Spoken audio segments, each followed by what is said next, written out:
What's up guys? What's up sa lahat? Ayan.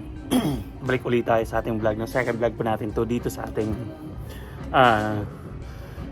pag-show up sa inyo kung ano yung mga alak na meron tayo dito. At saka ano pala guys, no? Yung mga nakita nyo nung nakaraan is mga beer pa lang po yun. Hindi nyo pa nakita yung mga champagne at saka yung mga whiskey na katulad nitong nasa likod ko. Ayan. Type of whiskey po yan guys. Kung makikita nyo. Yan o. At saka vodka naman yung nasa taas. Okay. So, dito tayo sa mga whiskey. Kung ano po yung mga hindi nyo pa nakita guys, nandito na po yung mga hindi nyo pa nakita. No?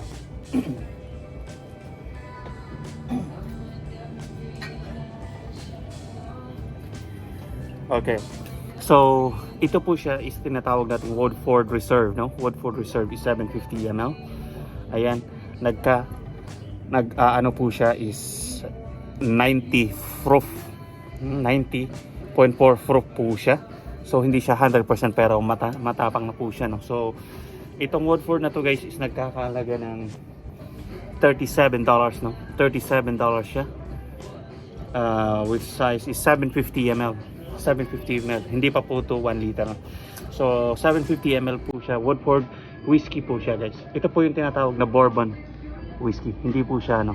Ito po siya ang bourbon. Okay.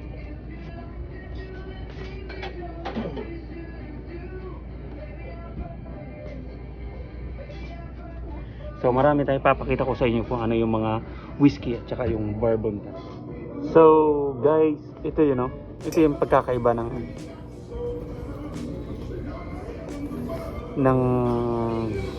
whiskey bourbon at saka normal na whiskey. So ito yung kaibahan guys, no? Ito yung bourbon at saka ito yung whiskey na regular. So ang whiskey regular is medyo pag tinikman mo siya parang nakakahilo, no? Pero pag bourbon na, medyo maganda na yung ano niya, smooth na yung kanyang smooth na yung kanyang timpla, no? Hindi na siya medyo nakakahilo kahit kakunti lang ilalagay mong pang halo, okay na siya pag ganito yung mga bourbon. So sa whiskey naman na regular, kailangan mo siyang ipantay yung or pasubrahan mo. Kagaya nito, mga whiskey na regular, kailangan mo siyang ipantay yung kanyang panghalo o kaya mas more pa. So ayan, and of course the bourbon guys is may mga batch na po sila, no? Kagaya nito, barrel proof, and then kasama na po siya sa small batch. Pero ito guys is matindi na po to kasi 118 proof na po ito. Samantalang itong mga ganito is 80 proof, 90 proof lang yung mga whiskey regular. Ito, umaabot na siya ng 100 na. Sa mga bourbon na umaabot na siya ng 100, minsan 94, 90 ganun. So depende yun sa Elijah Craig guys is mahal sa atin. Elijah Craig, mahal na mahal to sa atin kasi umaabot ata ng 6,000 isa nito. So Elijah Craig, mahal din to dito. So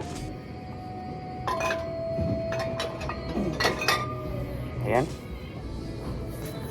So yun guys, no? Sa pagkakaiba natin ng and of course guys, meron din kaming kaibahan, no? Hindi lang porket marunong kang uminom, hindi mo rin alam kung ano yung mga brand na iniinom mo, or alam mo yung brand pero hindi mo alam yung ano yung iniinom mo. Kasi meron po tayong tinatawag na rye. Okay? Ayan. Tinatawag po siyang rye. Ang rye po guys is po siya na hindi siya smooth. Magaspang siya sa lalamunan. So, dry siya kung tawagin. Dry to siya. So, ito yung kaibahan sa mga whiskey, no? So, may bourbon tayo, may rye tayo, at saka may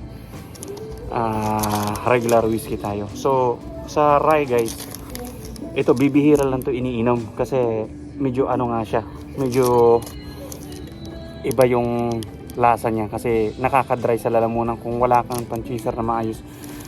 Dry siya sa lalamunan, no? So sa Johnnie Walker po ito guys, meron po din tayo sa ibang mga brand, no? Ng mga tawag nito ng mga whiskey. So sa lahat ng mga manginginom na hindi alam kung ano yung mga iniinom nila, kung ano yung mga brand ng ating iniinom. So, yun.